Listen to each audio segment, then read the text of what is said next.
Hey now, welcome to the Dirty Side of the Track, America's leading Formula One podcast. That's Rob. I'm Brian. Today was the Monaco Grand Prix. I thought it was an abomination, and I can't wait to tell you what I really think later. How you doing, Rob?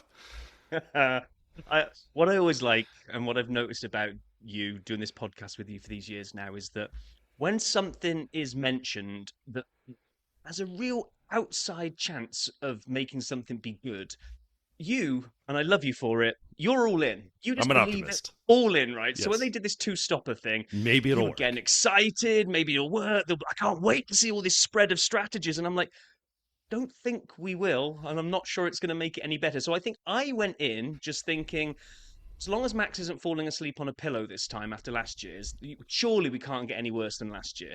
So I would say I didn't think it was worse than last year. It was probably about the same, but we'll get into it. But I think Yeah. you went into it on this starry-eyed Well, visions of race strategies coming in. I didn't expect like massive overtakes. I didn't think this would be No, no, but I think you Interlagos, thought but undercuts. I think you got all excited about like mother of all undercuts. People are I going to pit wanted on the Sauber first. to do something crazy. Just pit the box, literally lap one, lap two, and then see what they could do. And you know how many I people know. did that? Three. And did it work out? No. And it was terrible. And I'm with Max. This is boring. Should have brought my pillow. That was from That last was year. last They year. could play that this year. They could play it next year. We'll get into it. We'll get into. We will. We will have the news and social. We won't have a video vault because you're a slacker. Then we'll That's look correct. at practice quali, the race with Monaco did a new format this year, so we're going to do a new format. We have got Pitlane Paul all throughout our race for you this week. Pitlane Paul Um, sprinkled throughout. exactly, and then we will close out this week with some stats, the casino games, the standings, the fantasy, and then we'll look ahead to else. Oh, I was just going to try and do some Spanish then, and I messed that up completely. It's called Barcelona. Yeah, let's just do Spain. Barcelona. Yeah, Spain. Okay, Catalunya. whatever. All right. Okay, so news this week.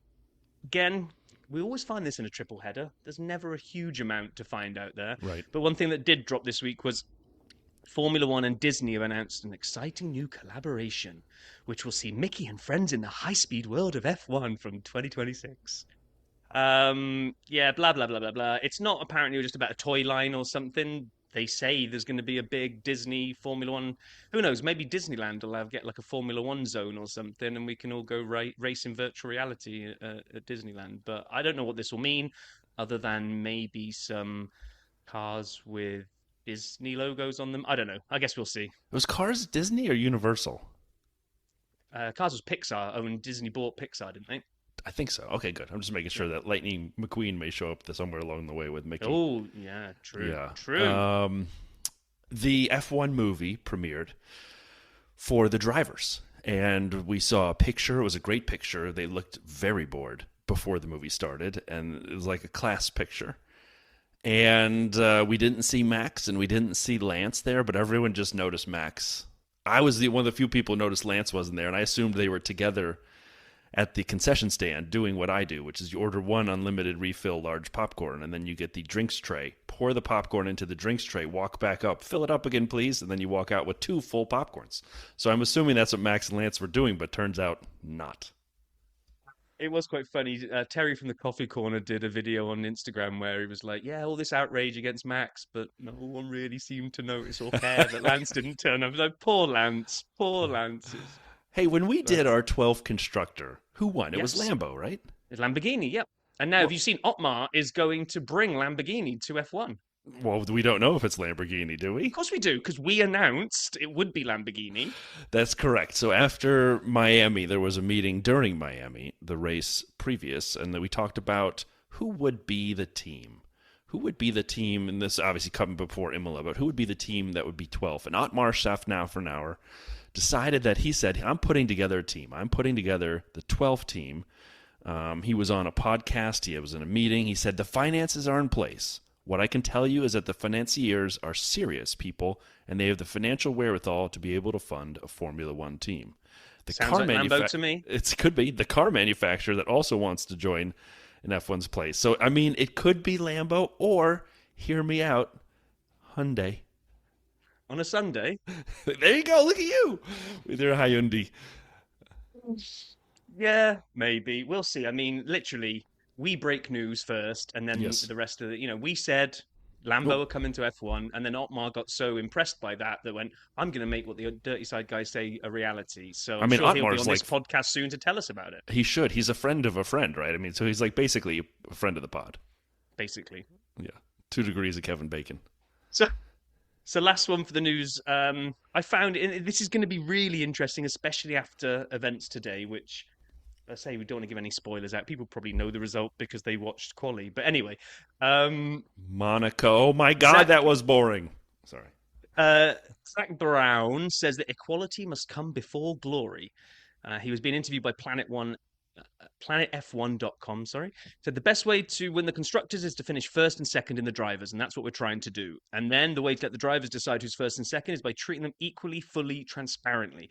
So you'll notice in Imola, Oscar went out first in Q3, the race before Lando did. And when upgrades come, if one gets it one weekend because we can't deliver both of them at the same time, then the other one will get it next time and vice versa. So fully coming out of the gate and saying, right now, 0 number 1. They will sort it out themselves cleanly. We just want the constructors. And if that's by getting 1 and 2 in the drivers, then brilliant. So there's only 3 teams where this makes sense, though.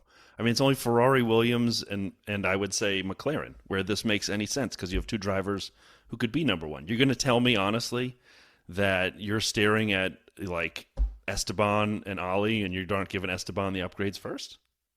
Oh, no, I think it's just that the media won't let it go. Every time they talk to Zach Brown, they want to know who's your number 1 driver. And I think he's getting a bit fed up of going, neither of them right now. Hey, Max, we're going to prioritize Yuki ahead of you this weekend. Max would storm out in a rage. A rage-only scene for George and the idea of being stuck behind Alex for a whole race. Sorry. That was so funny, and I'm glad when we get to George's penalty later. I'm so happy about what happened, but we'll so get there. Great. Right, so no video vault. So sorry, traveling this week. I'm traveling next week. It's been a challenge to find time for what. Doesn't that mean that you sit in a hotel all night with nothing to do other than look at YouTube? Last week was board meetings. I was out till 11:30 every night entertaining. Oh, out at dinners and cocktails. I'm not going to say I was working the whole time, but I mean, it wasn't like I'm like, excuse me, I'm going to look at my phone for the next 30 minutes in the corner. If you could leave me alone, that'd be great. Well, if you had any commitment to this pod, you would have done, but never mind. Right. Okay, so practice rocked around. And, hey, maybe it's a little bit of foreshadowing to the race. Yeah, nothing really happened. Stroll just went for a stroll around the track. Didn't want to listen to his race engineers telling him that Charles was flying up behind him. So then just randomly sort of drifted across the track, caused Charles to break his front wing. And the lesser spotted 1 grid penalty, one place drop on the grid was given out. You don't normally see the singular very often. In practice, normally it's nothing more than a slap on the wrists. So. It was nice to see Lance Stroll starting as Stevie Wonder and then continuing it into quali, but we'll get to that in a minute. FP2, the Ferrari fan in me was like, are they going to be good, or have I just got FP2 hype going on here? But then it doubled down in FP3, so much so that the Heart Overhead won the day, and I dropped George Russell out of my fantasy lineup and brought in Charles Leclerc and double whammered him as the DRS driver. That's how all in on the Charles Leclerc hype train I was after FP3. I mean, I didn't have a chance to see any of the practice, but I also was on the hype train, and I dropped my Mercedes for Ferrari as a constructor, and thank the Lord I did. Yes. So then we get into... Actually, before we get there, I do want to mention that, and I think this is always going to be the way, but and you didn't see practice, but Colapinto and some of the others really didn't ever put anything hot together. You know, even when people are going out and trying to put their sort of poly sim type laps in, I was like, this has got all the hallmarks of a just keep it out of the barriers, Colapinto. Like he'd been told as he was just driving out, it's like, if you have to be 1.5 seconds to 2 seconds behind everyone, but keeping it inside the barriers, then we're good. We're golden. We'll see you in Spain. Well, I was going to say, so was that good for Colapinto? He finished 13th and didn't crash. It was 2 laps down. Is that a success? Probably. Oh. I mean, so all through quali, and I know we haven't even started talking about it. I'm going to do it now because otherwise I'll forget. They had James Vowles on the pit wall. Did you see them? Or was it FP3 when they were asking him about like what you seem to be running some of your 2024 parts on the car this year? Did you see this, or was that? No, in I practice? didn't. That must have been practice. Okay, so it was in practice for FP3, I think. they said, "Oh, so you've got I think we got you the 2024 wing and some other bits from the 2024. It's not all 2025 parts. What's the reason behind that?" And he was like, "Well, some of the things just worked well on the new chassis, so we didn't need to go and redevelop anything for this year. We can just sort of focus on 2026. So like the 2024 wing works well, we'll keep that." And then the commentator, I can't remember which one it was, dropped this little nugget when he went, it could have even been Jenson Button, went, "Surprised you've actually got any left," referring to the amount of crashes that they had last year. To which point James Vowles clocked it, let this kind of give this great wry grin and went, "Ouch." Nice. So by the way, the Vowles during the race was excellent. Yes. I mean, he was honest. He always seems to be very honest, and I appreciate that. He does. Or they couldn't squeeze out of him in qualifying which tyres he was going to use. Right. He did. That was very, they tried to, but he kept it. He was a little constipated on the vowel movement. Take us through Q1. All right, so we get into Q1, and we had, Antonelli had a crash. Not too terrible. Red flags prevented others from improving, and we lost Colapinto, Stroll, Gasman, Behrman, and Bortoleto. It was the one thing that was fascinating to me that kind of went through the whole quali was the track evolution. I don't remember Monaco having such intense track evolution, and it was the first couple laps. I remember Nico Hulkenberg went out early and was one of the first ones in Q1 and had like a 1:13, and other people are putting it behind him, and the commentators like, yeah, you probably have to get into the 1:12s somewhere in there. And all of a sudden, the times just started tumbling by seconds, not fractions. And I was like, holy moly. But I will mention again that I think it was in Q2, Max's fastest time that he could set was on the medium again. We had this debate last time about whether because this is the same thing, wasn't it? C5 was the medium and C6 was the super. Exactly. It doesn't seem to be that great a time for some cars. But yeah, then we had Q2. This is was just Mercedes weekend in a nutshell. So we've just lost Antonelli. He's through to Q2, but he's not going to take any part because he's completely binned it. And then George runs out of power in the tunnel, but when we saw the onboard, he was losing power from going up to Casino Square. Way back. Yeah. So surely he knew. Did he not realize it was going to be terminal and just hoped he could limp home? Because then all of a sudden, of all the worst places to just go, no, it's dead in the darkness of the tunnel. So I agree with you. And as I watched it, I'm like, how in the world? When it's like conking out, you can see him rocking back and forth as he's like losing drive, and then it's coming back on. He's going up the hill, and the commentator's like, how in the world does he make it to the tunnel? And so, he's still going up, and then he goes down. He avoids the bump. We're going in slow motion. He gets to the hairpin. I'm like, how are we still going? Is he coasting? I think he still had drive, right? And he was hoping that he would get full drive back or enough drive to get back to the pits. And I think when it was like, either we're making it or we're not, and it turned out to be not, and it turned out to be in the tunnel. I will say this, favorite part, God bless the marshals, all these volunteers who run all these races.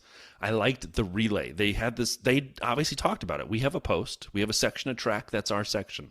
When we leave that section, we hand off to the next group because we have to go back and man our post or woman our post or whatever the hell the thing would be to do that right.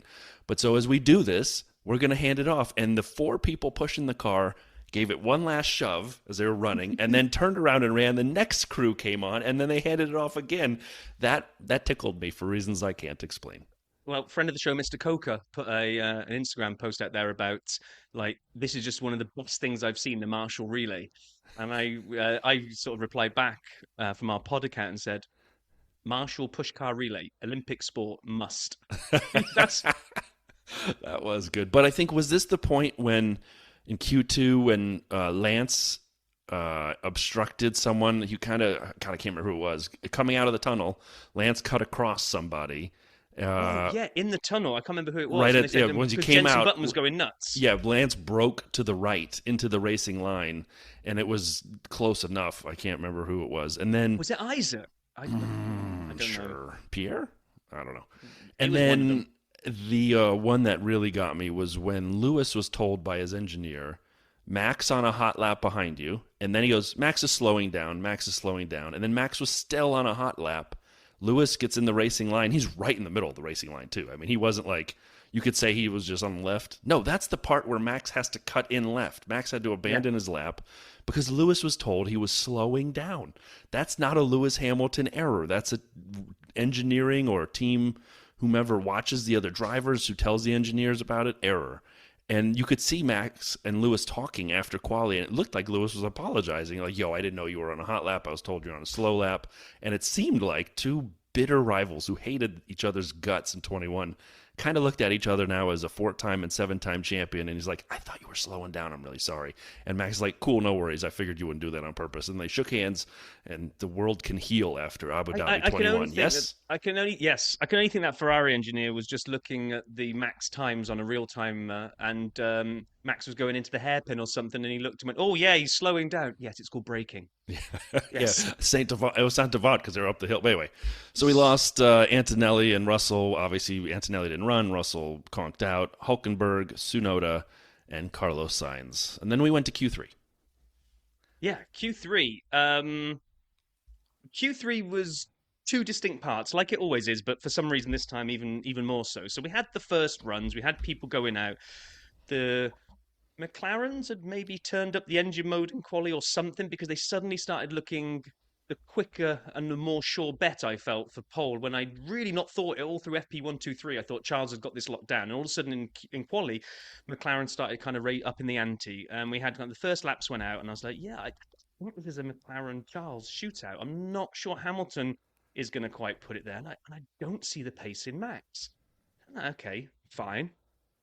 And then everyone goes into the pits, ready for their second lot. And like you just said, this track is ramping up big style. So, of course, you want to be the last one to cross the line, because that's going to be when you get your fastest. Well, hang on. Papaya cars are going out early. Coming out 3 hours early. It's like... I was curious about that. And the funny thing is, like you say, the papaya cars coming out early, when they put in that lap and they finished, I did something that I don't normally do. I assumed they were done and forgot about them. And so when Lando went provisional, I thought that was it for quali for them. There was enough time to get back around. I didn't think of that. I'm like, they were probably fueled very lightly, and they just wanted to get ahead of people, no traffic, even though it's only 10 cars in Q3. I forgot about them. Yeah, me too. So then when Charles came around and dropped it on pole, I'm like, oh, wow, Charles has got it. You know, my fantasy selection is now looking even more awesome, but that's that. And then, Lewis came around, Max didn't make an indent. Oh, okay, I was getting close to kind of turning it off, thinking, well, there we go, that's done. And then out of nowhere, the commentators start going nuts because Lando's coming around the corner. What do you mean Lando's coming around? Didn't he go back round and pull into the pits and he's already out of the car by now? I figured he was at his apartment already. But what a lap. The one and only driver into the 109s. A new trap record, as you would say. A new trap record for Monaco, which I'm surprised, because I would have thought the Skoda driven by Sap set the lap record. But, well, it did in the fast sped up version that you did the music of it when I went around in under a minute, so it could be a short. To which my uncle still thinks that may have been real. Uncle Pete, it wasn't real. It was sped up by Rob. It did not take me a minute. It took me about 4 hours. So then... What did catch my eye was, yet again, the second best Red Bull driver, and this time by not a lot at all, 0.3, is one Hadjar, right behind Max. Amazing. I mean, if you look at all the rookies and where they ended up going, I've got to be honest, I was really impressed by Liam Lawson. He's been such a penalty magnet recently. I just fully expected him to either bin it or crash into somebody on the first lap, and we'll get to the race later, but no. And Hadjar is just... Well, we've said it. He's just winning me over more and more every single race. Every time I look at this kid, I'm like, he's brilliant. He is. He's got a great personality. He just doesn't make a lot of racing mistakes. He has some mental lapses. He's still a rookie. But, like, when the race is happening, his racecraft and his speed is high. Like, he just, as they say, you can't teach speed. He has that. Once he rounds out, like Oscar did, it took Oscar 3 years to get the tire management and to figure out when to push and when not, and how to think of all these things. If Isaac is given that time and that opportunity, I don't see how they hold him back from going to a top team at some point. If he develops like that, but he's got that starting point that so many people don't have. So, quick public service announcement for the Red Bull people that I know are listening, because I know you listen every week. Can you please not rush his development and drop Please. Yuki back down into the V-carb and promote Isaac? Don't- That will kill him. Don't he's crush not ready his for that. dreams and kill him this fast. Okay, but speaking of Isaac, a great stat. Deet Zap Stats. This is from Andy. Sent it to me. Thanks, Andy. Isaac Hajar will be the first driver to start in the top 5 in Monaco during his first season since none other than his idol, Lewis Hamilton, in 2007. The only reason that he's starting in the top 5 is because of Lewis's grid penalty for obstructing Max. So that was perfect. Promoted from 6 to 5 into the top 5. First person to start in the top 5 as in their first time at Monaco since Lewis, who only allowed that stat to happen because his race engineer said Max was slowing down when he wasn't. All right. Right. Are you ready with all of your multimedia buttons, Brian? Because things, are going to get a little bit more exciting than the actual race. Let's introduce Pitlane Paul for the first of what looks like many different opportunities to have his perspective.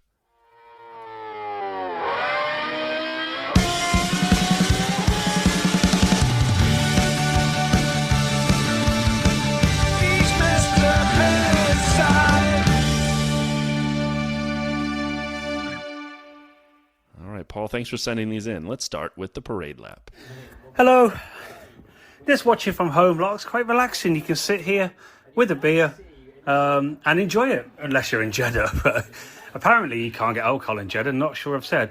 Anyway, I'm going to give you a little special, and I'm going to give you a couple of reviews just purely based on the race, because qualifying went well, I guess, and, around here, it's just a lot around here is getting a good lap. I was quite surprised Max didn't get much further, but there we go.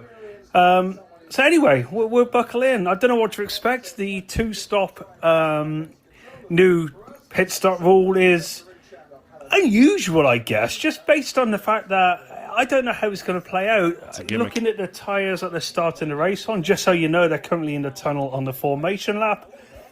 We'll see. So get back to you in probably about 30 seconds after the first lap and the race start. In fact, I'll do it live.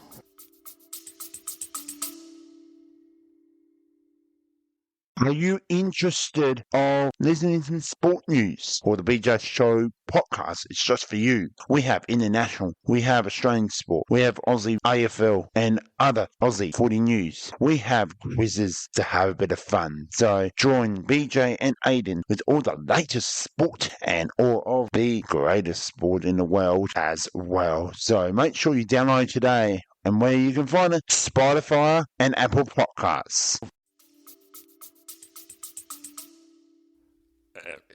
Heads up, it's a gimmick. On the Discord, I'll just say this. Andy and I were going back and forth a little bit earlier this week before I hit the road. I was afraid it would be just a gimmick. And that, my old man, remember the conversation we had? I've had a couple times. I love F1. I'll watch it for the gimmicks, but I'd prefer watching for the racing. And this was a gimmick that didn't work. But anyway, let's go to the race start. Well, yeah. So before you start, obviously, people might know by listening to this pod and being fans of F1 what we're on about here. But so Monaco introduced the 2 mandatory pit stops. Now, my big worry this week was it wasn't worded like that. It didn't say 2 mandatory pit stops in the regs. It said you must use 3 sets of tyres, which implies you must stop twice. However, my big fear was that we got a red flag on the first corner or whenever it was, like we did last year with Checo. So everybody will go in and that'll be pit stop number 1 done. Don't just blame Checo. The Haas boys were in it too. Yeah. But you can remember it if you think of Checo being crushed.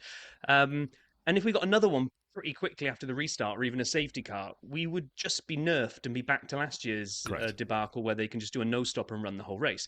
So while this exercise, and we'll get there as we get through the rest of the race, while it probably almost definitely didn't really work because it wasn't any better than last year's farce, I was so glad we didn't get any of those red flags so that none of the naysayers could turn around and go, oh, well, we're going to have to try this again next year because we didn't really get a proper run at it because the safety cars ruined it all. At least we now know this experiment didn't work. I thought I was the optimist around here. Okay, let's hear from Paul at the race start. So cars are all on the grid, and it's about to start. Well, it's interesting. Qualifying, I guess, let's go back. I thought Bearman was a bit harsh done by. Colapinto back. 2 lights, 3 lights. No, 5 lights. We're underway, so First corner, big smash here in. Oh, big lockup by Lando. Oh, that's going to suck. Oscar up to third. Nothing really going on behind. Quite tidy so far. Yeah, I was just saying, there's a big crash in the F2. I don't know if you saw that Huge. one. Pretty entertaining. Typical Monaco crash. But so far, so good. We're not far off the lowest hairpin, which is always good for a front wing or a little couple of shunts or a randomly brave, optimistic overtake. And so far, nothing. You can say, oh my God, who's that going the outside in the Sauber? Going the outside of... And that's a great move. Oh, fair play. Tunnel. Oh God, this is live as it gets. Oh no. Oh, Bortoletto in the barrier. There's nothing wrong with that. That's going to be a safety car, potentially a red flag. Nothing wrong with what Antonelli did there from what I saw. Agreed. We'll get back to you. Oh no, he's got going again. But there will be a front wing somewhere. Although, to be fair, the marshals have plenty of time to climb over and clear that, so it shouldn't be too much of a drama. Well, that's that then. So Lando Norris wins the Monaco Grand Prix. Second place is Leclerc. Third place is Oscar. So, yeah, we'll see you next week. All virtual safety car. Here we go. Should we play the music and end the pod? Because that's about as good as it gets in my mind. I was going to say, have you got my clip just to play? Because I put this together because I thought... Just play this. It's 30 seconds long. The last car into position. Lando Norris's friends and family look on. Here come the lights for the Monaco Grand Prix. And Formula One goes racing on the streets of Monaco. Good launch off the line for second place man Charles Leclerc. Close between Norris and Charles Leclerc. Piastri and Verstappen were very close as well into Sainte-Devote, but the positions have held. On the last lap, Lando will join the legendary winners of this race. Lando Norris wins. There we go. Do you want to play the music and we'll see you in Spain? I mean, I do. So, I mean, I don't have anything to add, right? Lando locked up, but you don't really have to push your tires here. So he had a bald spot, flat spot, whatever you want to call it on his tire. There's no grip, so it's a flat spot. And it didn't matter. We went too wide in the hairpin, and it didn't matter. Bortoletto was aggressive in the hairpin. It worked, and then he tried to hold on the outside before the tunnel. Didn't work. They just went VSC. I wonder if the race directors, this is a question for you, Rob, do you think the race directors realize with the two-stop strategy that's required that a red flag or safety car undoes some of that? Red flag, obviously, as you already said, completely undoes one of the stops. The safety car, you can stop at a very cheap pit stop and then catch up to the back of the drivers. So when they did VSC, you got a cheaper pit stop, saved about 10 seconds. We saw 3 people dive into the pits immediately, Yuki, Pierre, Ali. And then, but because it's VSC, you can't drive like a lunatic to catch up to the back of the cars behind the safety car. So you don't get the full benefit.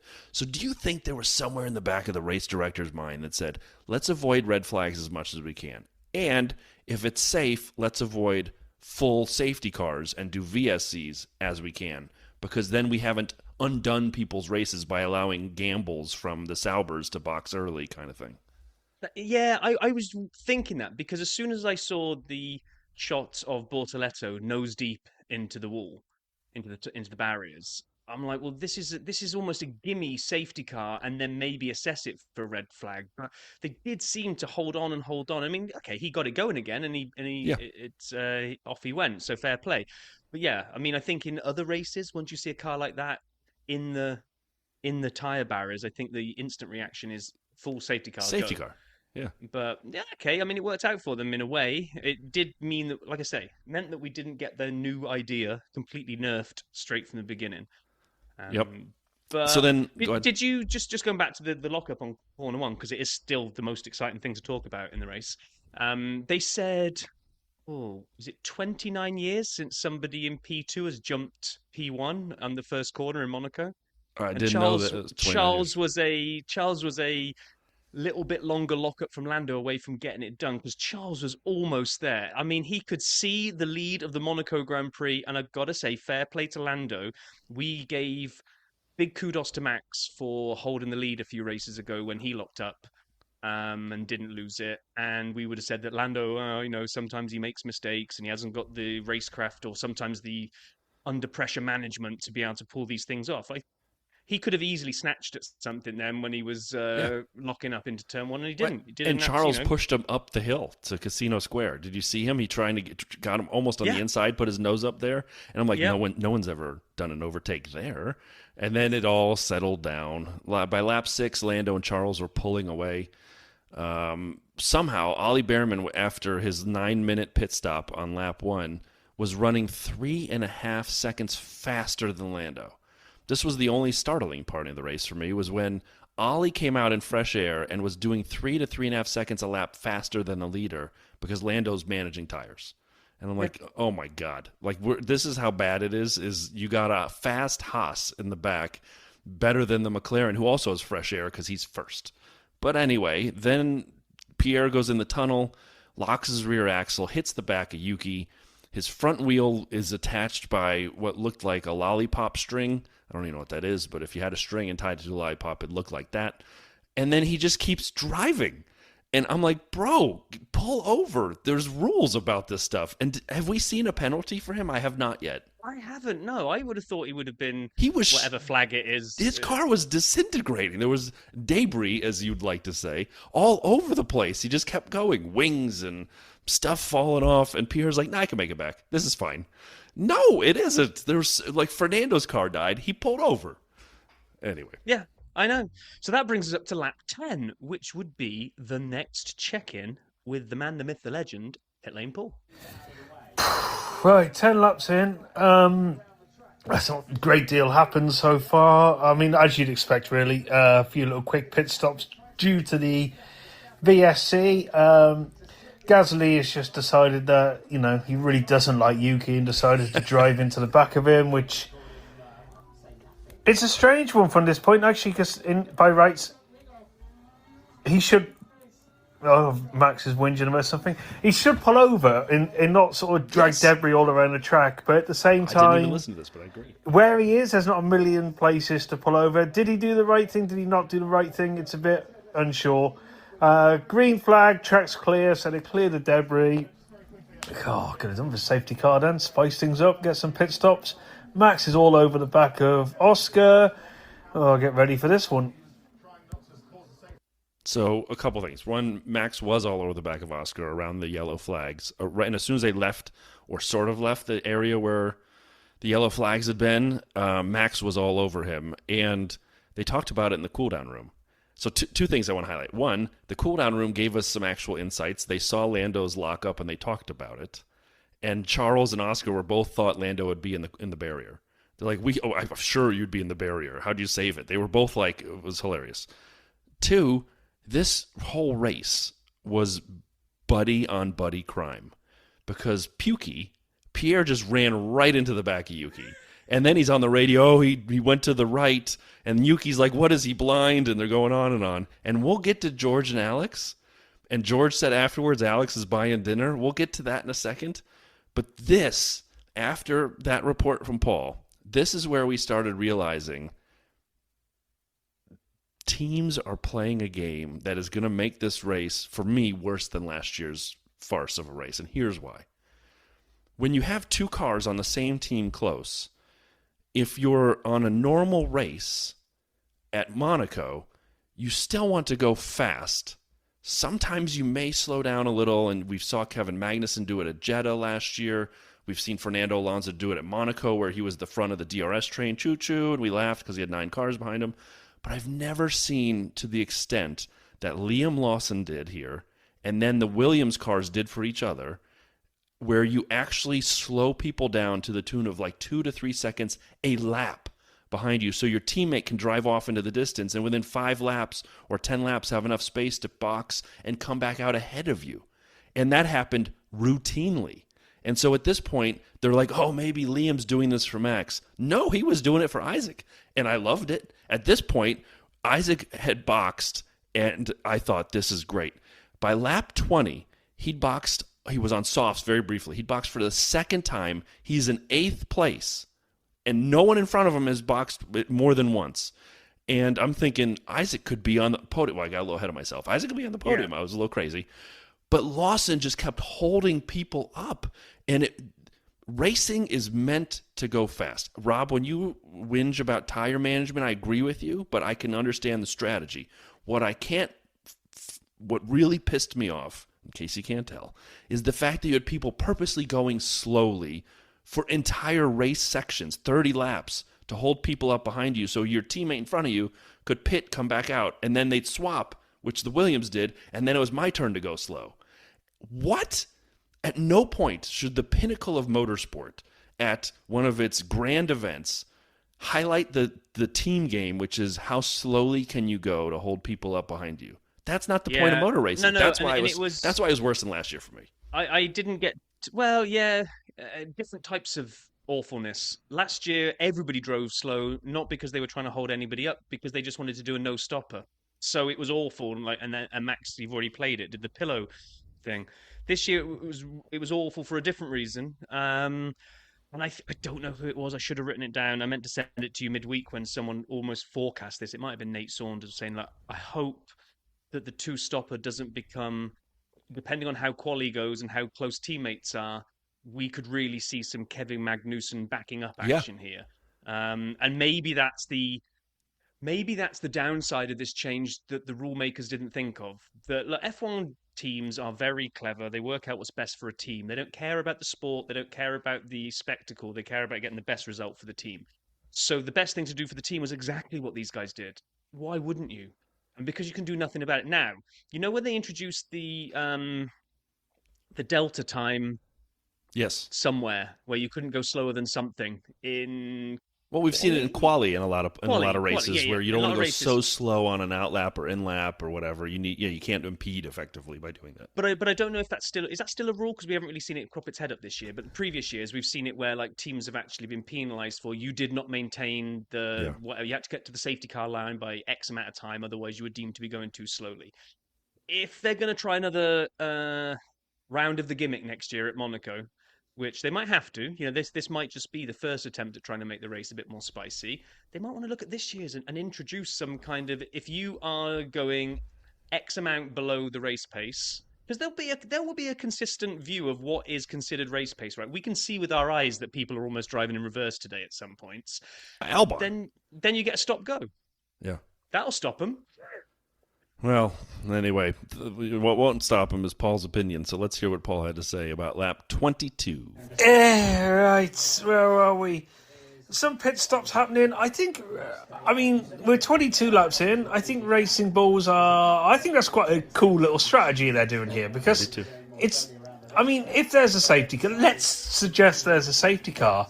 Hajar, and I believe it's Behrman also, or someone down the back, have done their stops. So I'd like a gamble. It's a gamble, I think, from Racing Bulls and Hajar, but it could pay off for him, But I think what you've seen is typical Monaco so far, with Lawson just driving around at a ridiculously slow speed with everyone behind him to create the gap for Lawson, which is not, it's fair play to the team for the strategy, but it's also, for me, it's not, I don't know, I'm a little bit like, well, it's hard. Is it racing? I guess it's racing. Let's see how it plays out. Interesting. I didn't listen to all of Paul's comments. So at this point, we're in lockstep. And for me, it makes it worse. It sounds like Paul understands why they're doing it. I do too, but I don't. Vowels, at this point, two things were going on. One, Mercedes, no one could figure out what they were doing. They were at the back. They hadn't done any pit stops, and they were doing nothing with strategy. They didn't split their strategy. They're just like, let's go out and do whatever, what we normally do, which is just drive around as fast as we can, with no thought of the fact that this two-stop strategy meant everyone's going to be doing something slightly different. And they were near each other. They could have done their own Williams-type strategy or V-carb-type strategy. They literally did nothing, and they didn't have a plan for when they were going to box. Maybe they were, like we saw with Max at the end, holding on for a safety car to hope to get two in or something. But it backfired colossally. I don't understand why they didn't at least get one, do like Max. Get one of them out the way, and then just put all your eggs in the safety car basket for the second one. Because with Mercedes doing nothing, there was a great fake tweet that went round where somebody had taken a picture of Toto and put the comment underneath about we have to apologise to our fans because we misread the rules and we didn't understand that you had to make 2 pit stops. Because it did look like it honestly looked like that they'd forgotten. No, sorry, we didn't realise it. We forgot we needed to make 2. That's right. They were on an absolute genius one stopper, watching all this stuff unfurl around them, going, "Oh yeah, when we make our one stop." Yeah, exactly. Someone's come up to the door and gone, "Hello, Mr. Wolf. It's 2 stops this weekend." Yeah, and then they went back to the pit lane, and James was loose with his vowels because he was annoyed with V-Carb and Lawson holding everyone up.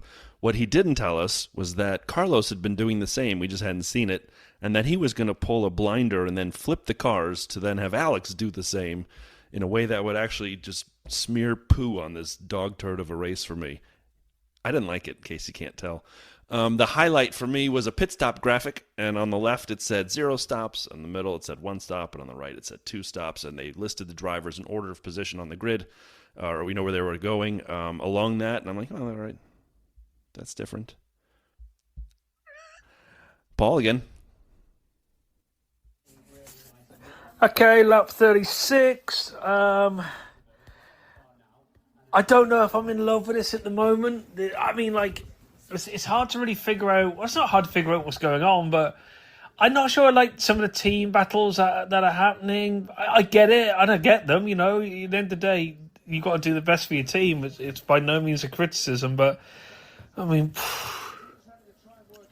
it's not going to be a classic, is it? I think what would be amazing in this race is a safety car. That would be my suggestion.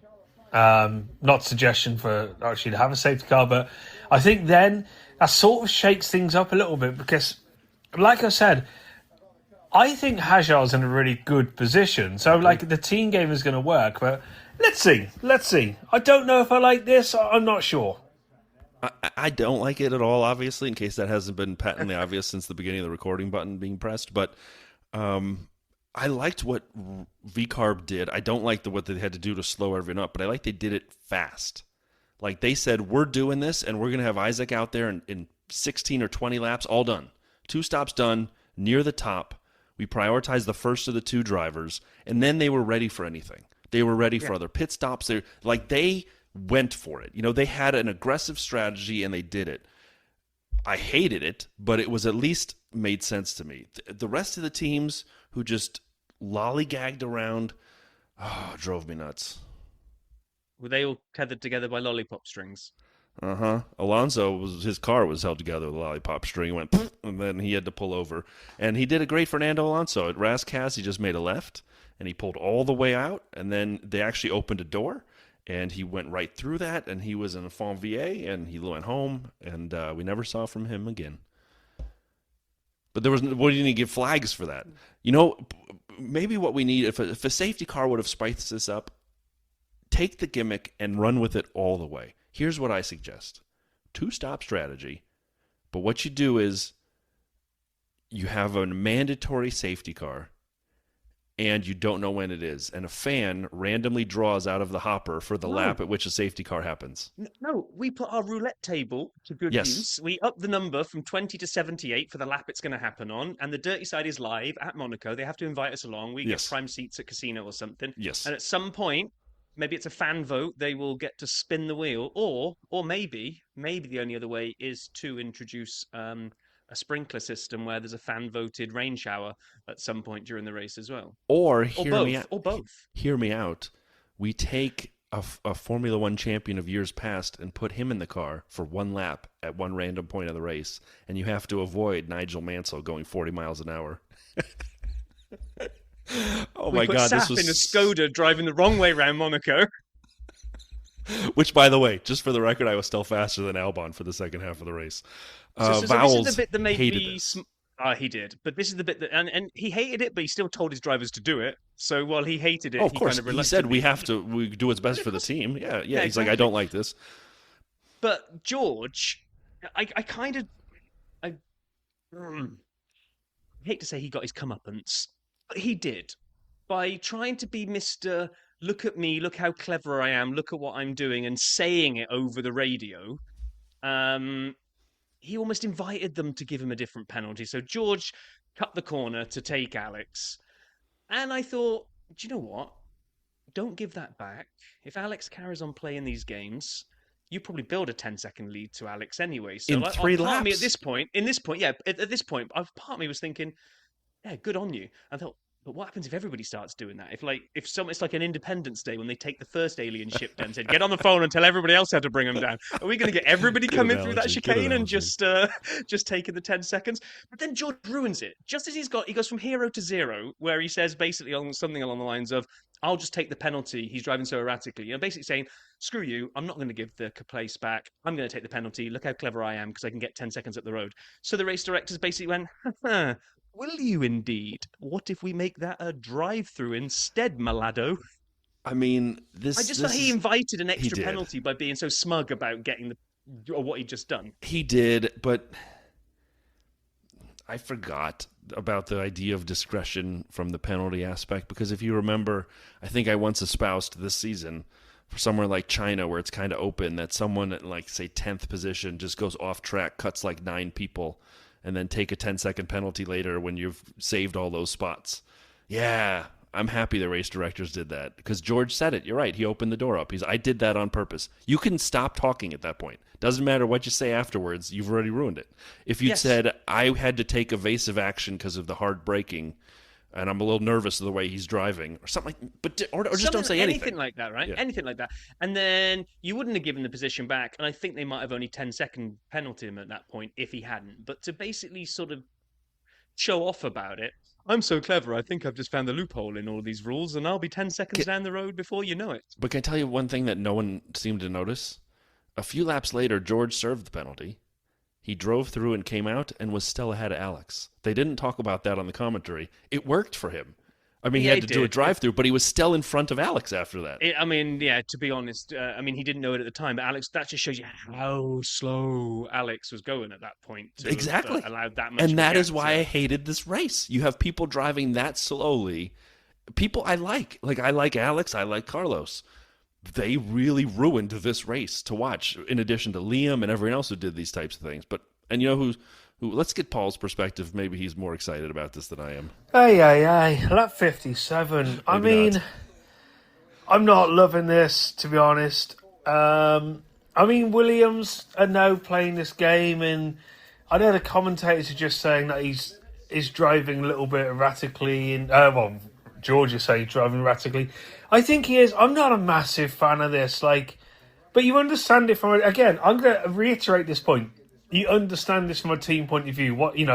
These are the regulations that the teams have got to work for, and they're doing a great job. Racing Bulls, whatever we want to call them, Cash App, Jeans, whatever we want to, have done an amazing job here.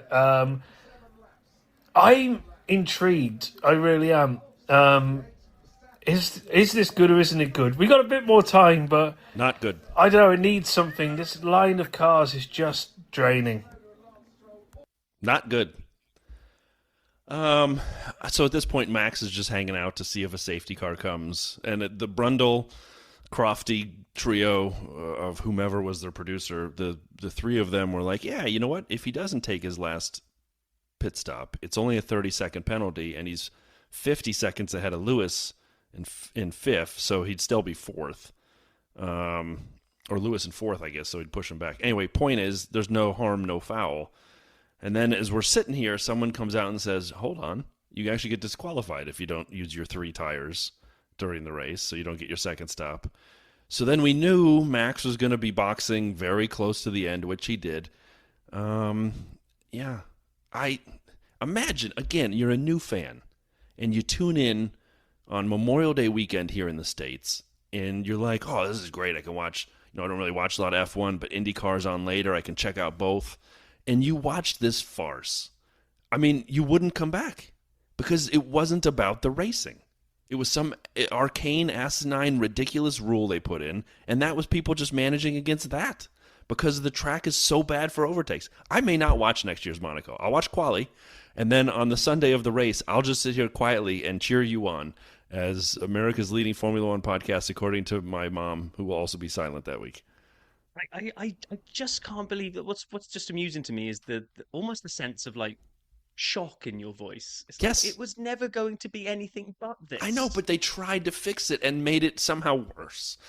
Here's the analogy I'll use, and every man listening will know this. When you're ever trimming your sideburns and you screw up a little bit, you have to start evening it out, and then you have to even out the other one, and eventually you're above your ears and you look like you did something horrible.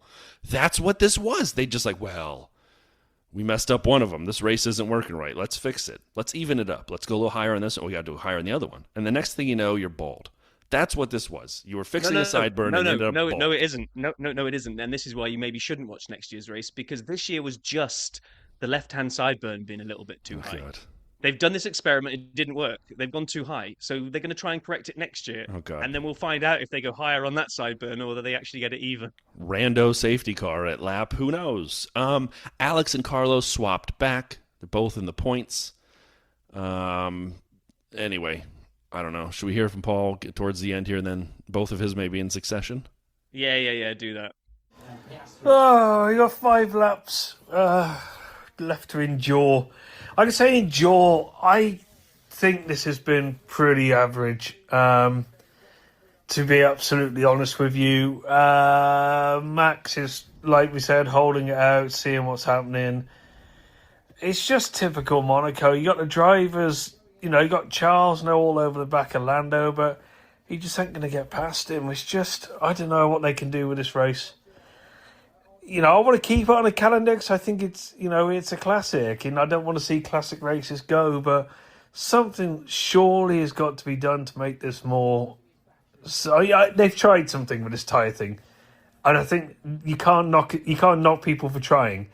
I don't think it's worked one tiny little bit, by the way, but yeah, I don't know. Let's see, 4 laps to save itself. Come on, Monaco.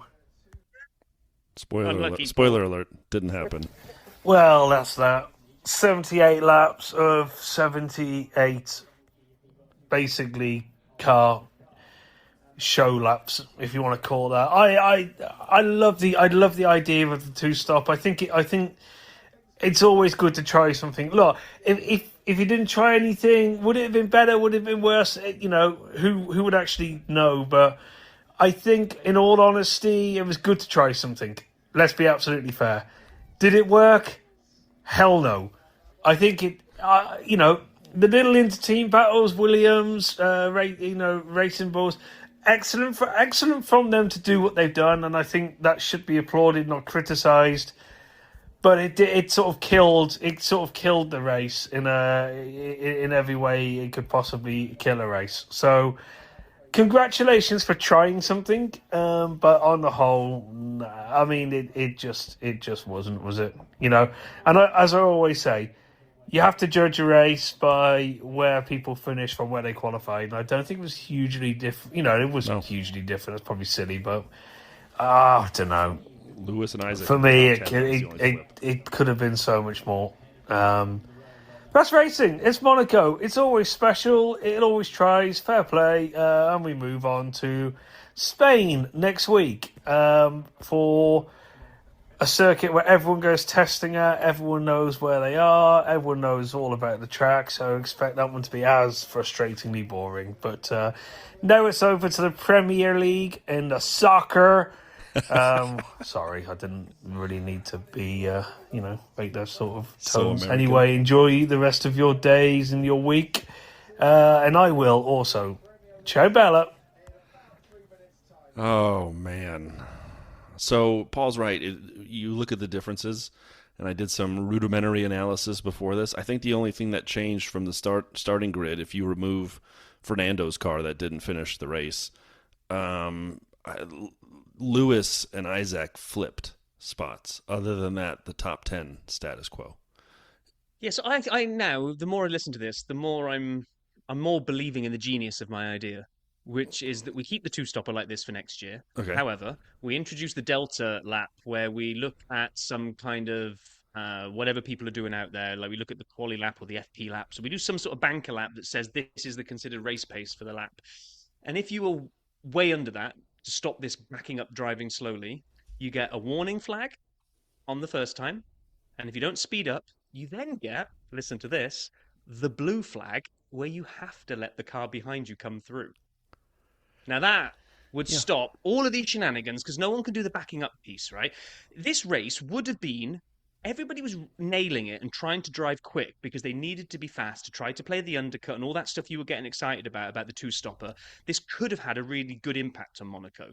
But the moment they decide not to police the I could drive faster in my Toyota lap structure, it did ruin it. So I'm with Paul totally on this. Did they have to try it? Yes. Did it work? Not in the slightest. Yeah, I think it made it worse. They unknowingly created incentives for people to drive even slower. Yes. And so I don't think they did it on purpose. I think the teams read the regs. I hold nothing against the teams for doing it. I would have done it too and been very proud of my team for doing it. It was terrible to watch. So yeah, agree. Yeah, so we had Lando won the race. Congrats. By the way, Lando, congrats on winning the Monaco Grand Prix, which is pretty darn cool. Charles, Oscar, Max, Lewis, Isaac, Esteban, Liam, Alex, and Carlos. Man, that thing sucked. What do we have? Any more thoughts on this before we kind of do the pits and the king of the pits? Yeah, I mean, I think Lando, we always gave him grief for not converting poles into wins, and here it was probably would have been the most embarrassing to not convert pole into a win. And he did. Again, this is the thing. I was having some sort of not arguments, but let's just say some heated discussions online this week with everybody saying, "Oh, Monaco should be kicked off the calendar," and I'm sentimental, and I'm happy to have one race out of the calendar where it's all about the challenge for the drivers. You know, nothing challenges them more like threading the eye of the needle at Monaco 78 Agreed. Quali times, is right? phenomenal. So no, even the race, even if they're driving what we would say is slow, they are still within a centimetre of barriers, 78 lap, trying to just see if they can bring this thing home. And Lando didn't put a foot wrong, other than maybe a little bit of a heavy foot to lock up on the first corner, but he saved it and he converted it. So, and everybody behind him had to do that, regardless if we say they're driving slowly.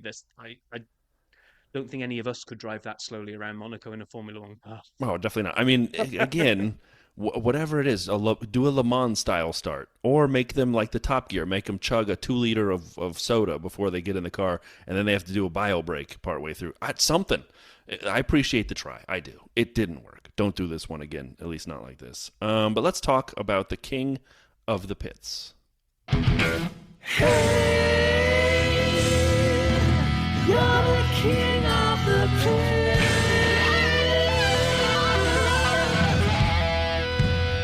I'm going to go first because I can only do this fast. Lando, great Saturday. I didn't even know he was doing another push lap at the end of quali.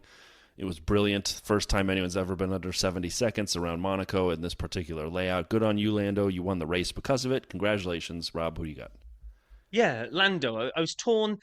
I really think Ferrari came out of this weekend with a bit more credibility, and I thought Charles gets an honourable mention because he was so close, considering how much advantage they said that McLaren had over Ferrari. But no, I can't give it to. Can't give it to Charles. Got to give it to Lando. He's won the Monaco Grand Prix, like he was quoted as saying. You know, he's looking forward to being able to tell his kids that he won Monaco because that'll be cool. So yeah, no, well done, sure. Lando. Absolutely nailed it when it mattered in quali, and then brought it home in the race. That's for sure. Definitely great job by Lando. You're the pits. Rob, would you like to go first on the pits? Yeah, and I was looking at this one and thinking, you know, the flippant answer would have been to just say, oh, the FIA or whoever for coming up with this experiment. But no, because they did have to try. They didn't come up with something knowing it would fail. So I'm not going to be that. I'm going to do what we do and give it to a driver or a team. And therefore, what I'm going to do is I'm going to give it to Mercedes, because what on earth were you doing? What were you doing? It's it makes zero sense. Zero. Good call. I would agree, but instead I'm going to give it to me. I woke up so excited for this race. I went to the gym. I did all kinds of errands. I had food, and then the race started, and it just was terrible. And so I was the pits because I'd hoped. I had hope, which I guess you can't feel great despair unless you've had great hope in front of it. And so I had the wide range of emotions. Let's do some stats. That'll cheer me up. We're going to use Slap House. No, I'm just kidding. It's not worth using Slap House. There's no music for this. This is so bad. SapStats, Monaco 25 edition, no music. Lando Norris's victory was McLaren's first Monaco win since '08 with Lewis Hamilton. But for McLaren, it's the record-extending 16th win at Monaco, their most at any F1 venue. Here's one I did not know. Norris's 6th career win put him level with teammate Oscar Piastri. I forgot Oscar passed Lando in terms of wins, and that Lando just won this to tie back up with Oscar. So did you know Oscar going past him in wins? Yeah. I thought we actually we did. I forgot. I just assumed Lando had more. It was okay. Leclerc's P2 finish was Ferrari's best result of the 25 season. Piastri's P3 was his 7th consecutive podium result. And for Piastri, it was his 34th point-scoring race weekend in a row, the 3rd longest streak in history. So we talk about Oscar's evolution. That alone shows you the talent this young guy has and how consistent he is. That's how you win things like championships. It's not occasionally winning and then occasionally being a hero in one weekend and a zero in another. It's about being consistent. And Max is showing us that in a car that's not as good, and Oscar's showing us that in a car that is as good. So it was McLaren's first double podium in Monaco since '07. The top 3 starters finished in grid order in Monaco for the 3rd consecutive year. When I read this stat from Sean Kelly, I thought he'd meant to write 30th consecutive year because it just feels like that's always 1, 2, 3, 1, 2, 3, start to end. Max missed the podium for the 4th time in the last 7 Grand Prix. Hamilton gained the most positions of the point scorers in the race, moving up 2 places. I already told you one of them was when Fernando retired. So he really gained 1 spot on Isaac. Oh, come on. Stop being a and it was through the pit stops. He didn't pass him. That's not what the stat says. That's what the stat... He made up 2 positions. That's what virtual statman Sean Kelly's unpaid, wishing to be his assistant Brian Saperstein statman said. Ocon's P7 was Haas's best team ever result in the Monaco Grand Prix. It was Ocon's 3rd point finish of the season. Here we go now. At Racing Bulls, Isaac Hadjar's P6 was a career best finish for the French rookie. With Lawson and P8, both Racing Bulls scored their career best finishes. Good on them. Their strategy worked and they drove well. Like you said earlier, Lawson's been a penalty accumulator and just not been looking great. This was a good weekend for Racing Bulls. They should celebrate.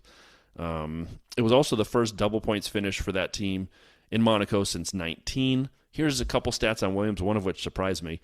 Albon finished 9th for the 2nd consecutive Monaco Grand Prix. He's only failed to score once this season. I didn't know that. With teammate Carlos Sainz in P10, Williams scored points with both cars in Monaco for the first time in 20 years. Yeah.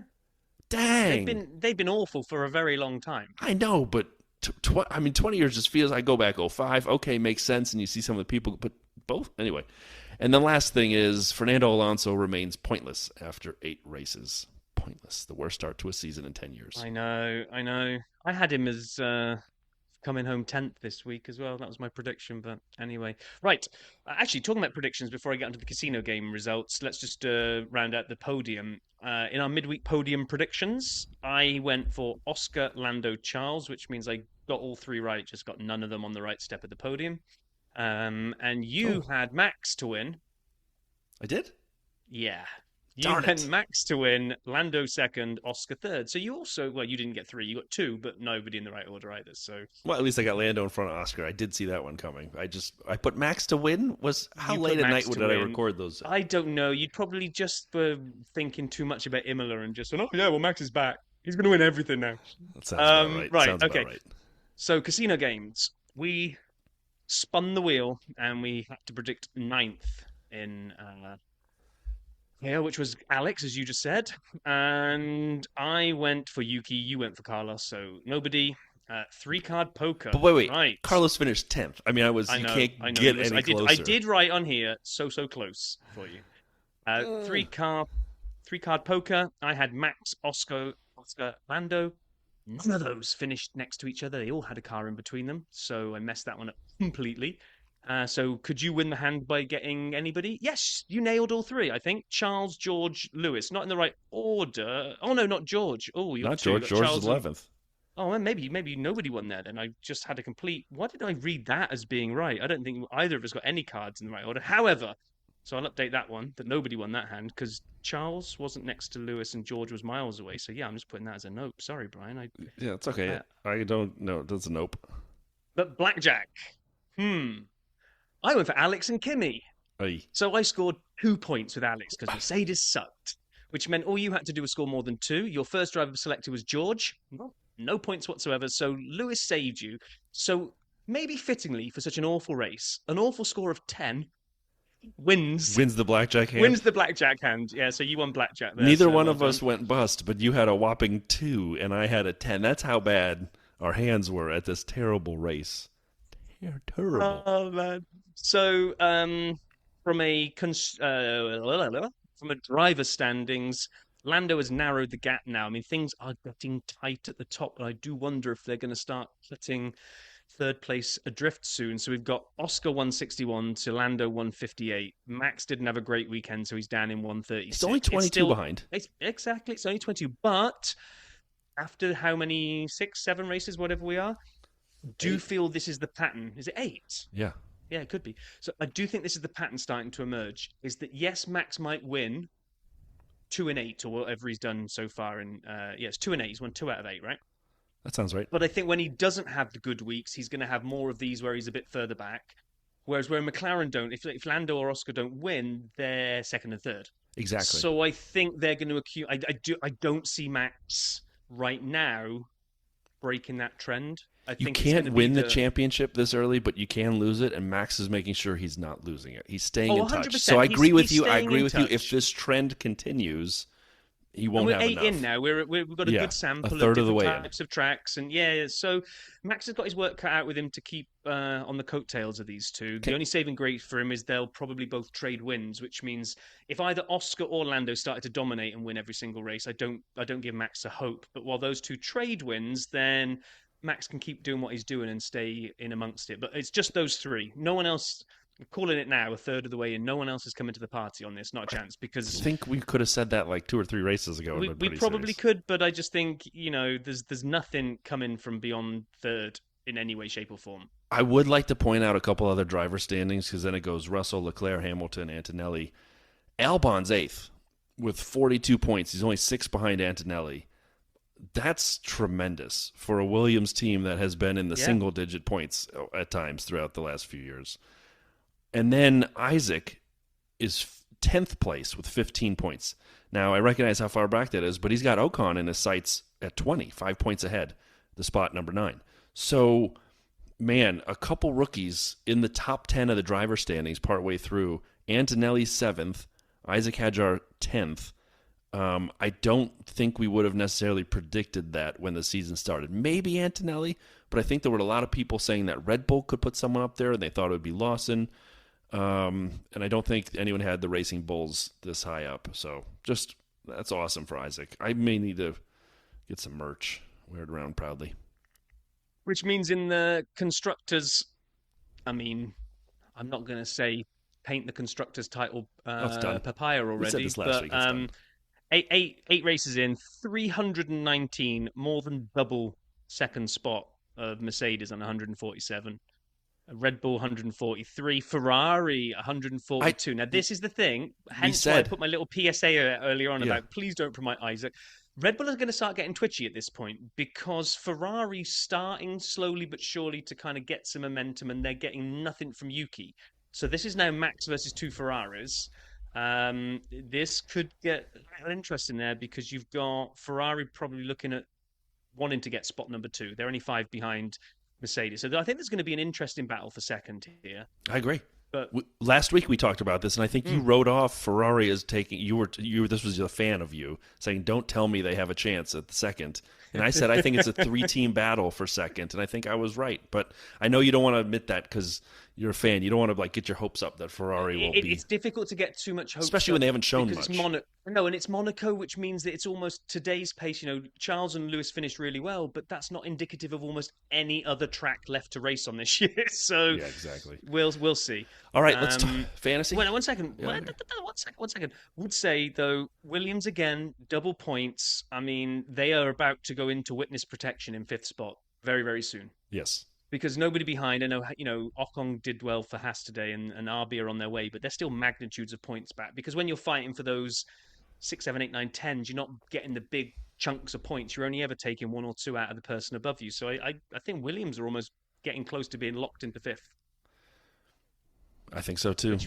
Which means it won't be Haas, Brian. That's what. But Haas is 6th. I mean, they're. You'll still be wrong. You'll be very close, Yeah. but you'll still be wrong. Well, you had like Alpine 5th or something.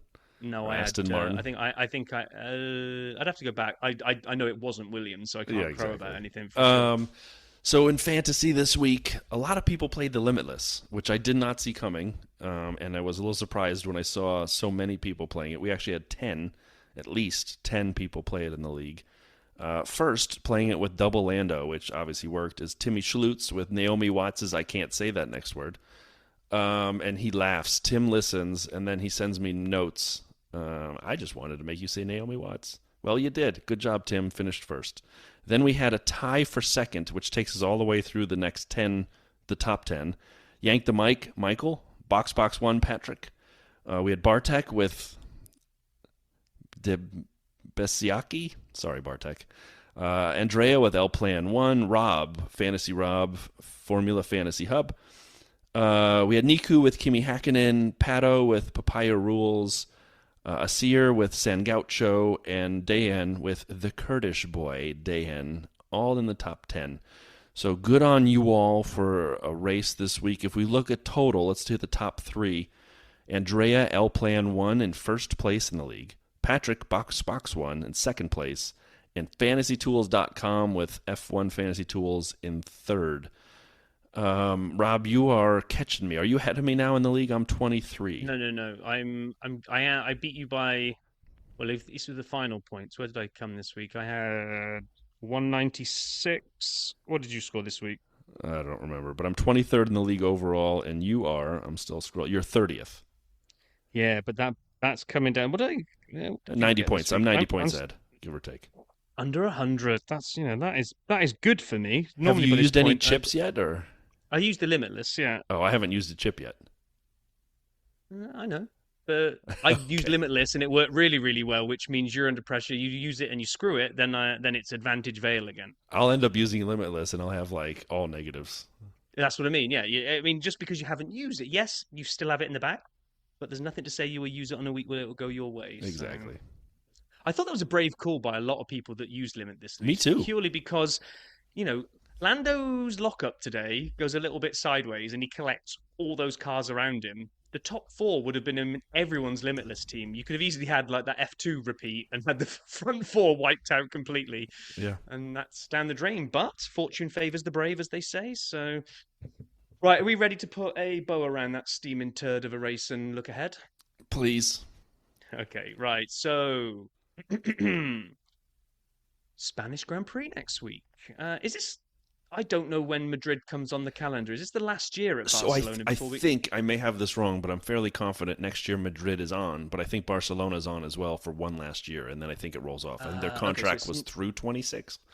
But again, I could be going on a bad memory here. Okay, right. Well, it's 66 laps, and it's big criticism, as Mr. Pitlane Paul already pointed out, is that because they test and test and test in Spain, it's not really always a great race. Now, they got rid of that silly little chicane last year, didn't they? A year or two ago. Yeah, and I'm not really sure if it improved anything. We kind of say, when we say it's had its moments, I realised that when I pick out the moments, we're kind of almost looking back over 20 years to find good moments. So Senna versus Mansell in 91, Schumacher winning in the rain in 96 is always held up as an absolutely amazing drive. And Alonso, first Spanish winner in 2006. But that's 20 years ago nearly since we've really got much to write home about. I don't want to go from one downer to the next, but Brian, we don't get brilliant races here. Last year, Lando took pole ahead of Max, Lewis, George, and the Ferraris. Oscar was down in 10th because he screwed the pooch in Q3 and had his time deleted, because it's one of those races again where we're going to see a good old time deletions. Yeah. Lando didn't convert his pole, got caught. George went through, looked like George might do it. Max by lap 3 went, nah, I'm having that. Off he went. Max, Lando, Lewis. But, looking back at this, it would be Max's last win for 11 races. This was the tipping point last year where all of a sudden the Papaya boys went, we fancy a little bit of that top step of the podium action. And 11 races it would be until Max would win again. That's crazy. With two things. So I would say, for me, yes. Is the Spanish Grand Prix a banger? Usually not. But it's a race that at least has racing in it. Like, how do I describe this? I feel of these three, it's the one I like the most, more than Imola, more than Monaco, in terms of the race. I like the spectacle of Monaco a ton. I agree. Keep it on the calendar. Just to be clear, if anyone's listened this far after hearing me rant and rave, I don't want it to go away. I just don't want to watch Sunday. Imola, it could go away. And then this one, though, I am bummed that we're replacing it with a street track. Again, it's not the greatest racing, but at least it tries. At least it's an honest race course. And it can be improved. They know it well. They know what to expect. Their strategies are on point, which means you have less kind of crazy battling because they kind of know what to do, when to pit, how to undercut. But still, I'm looking forward to it. But again, I'm the optimist. I will keep running up that football, and Lucy will keep taking it away, and I'm going to keep falling on my butt at the Monaco and the two-stopper and all these things. I look forward to this. I prefer wet Spanish Grand Prix. So a little bit of rain in Spain falling mainly on the racetrack would be appreciated next week. If we look at people, the records there, we got Michael Schumacher is joint top with Mr. Lewis Hamilton on 6, Max on 4, and I don't think we've got any other. Oh yeah, we got Alonso's got 2. I was going to say we don't have any other current drivers on multiple wins. People on 3: Jackie Stewart, Nigel Mansell, Alan Prost, Mika Hakkinen, and on 2: Fittipaldi, Andretti. We've got an American on the list: Senna, Raikkonen, and Alonso. So we're recording Lewis this in the and middle Max. of the Indy 500, which also was boring me with all the rain at the beginning But anyway, Marco Andretti crashed and was out. So bad day for the Andrettis. But good, because they got mentioned on the dirty side of the track. So, There you go. silver Marco, lining and all Mario, that. And then Michael. in constructors, Ferrari way out ahead on 12, McLaren 8, Mercedes and Williams 7, something like that. I'm looking at non-championships again and confusing myself, and Red Bull have got 6. So, yeah, I mean, I'm with you. At least this is going to be racing, even if the racing is a bit unexciting because they all know and they'll have their strategies absolutely nailed. I just hope something can happen that can spice it up. So whether it's a bit of rain, whether it's the lesser spotted engine breakdown that we don't really see too much. I don't really want anybody to crash too badly, but this one always feels like it just needs an extra, because if we get a completely dry race with no events whatsoever, it does become a bit of a DRS train, this one.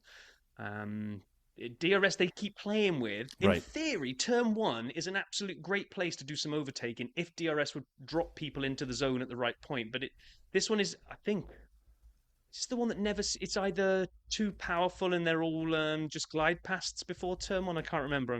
Often it is. Quite a long, I think it's looks like straight, isn't it? I think it looks like a crab. The track. Yeah, it does. Yeah, the sides, like pincers. Yeah. That was the highlight of the podcast for me, was saying that the track looks like a crab. I hope everyone... I don't want to be... I just really didn't like the race. I mean, I think we've been going on for just over an hour now, and it hasn't come through, so...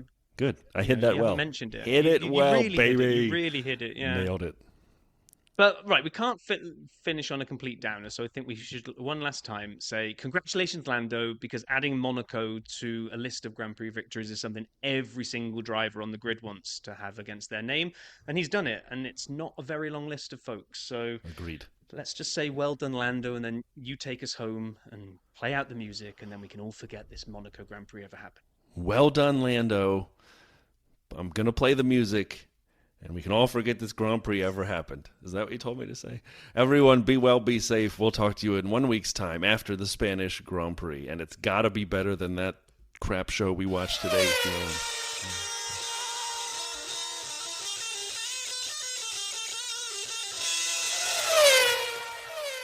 I mean, why would a new fan ever watch anymore? You know what I'm saying?